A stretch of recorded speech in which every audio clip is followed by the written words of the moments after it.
Leka jaku aku bakal selejuk nga hujan ti labuh ari langit lalu meri ai ngagai dunia.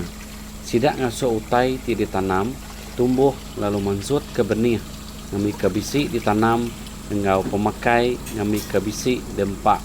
Yesaya 55 ayat 10. Bekenyak meh jaku ti pansut hari mulut aku.